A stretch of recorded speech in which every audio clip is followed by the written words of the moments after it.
Со вино и подароци, во земјава се обнароди католичкиот празник Свети Валентајн. Младите лесно ја прифатија традицијата за денот на влюбените.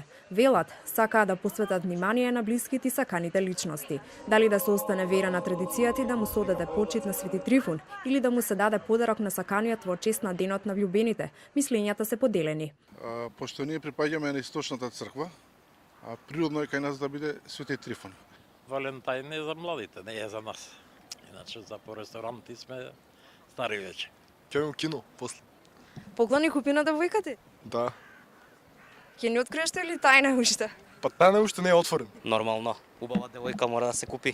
Но празникот добива и комерцијална димензија. Продавачите тријат раце. Цените за подарок и за прослава во ресторан не се ниски. Граѓаните не сакаат да ја расипат магијата на љубовта, но признават дека од се се прави бизнис. Денот на љубените најчесто се поврзува со празникот Свети Валентин. Иако Римокатоличката и Православната црква не се согласуваат со тоа.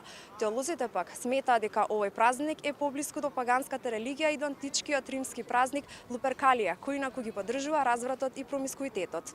Додека многумина сметаа дека ова е модерен празник, чија основа е од комерцијална природа, низ годините овој празник добива и емоционален облик, барем за миг да се посвети љубов и внимание. Изборот останува индивидуален.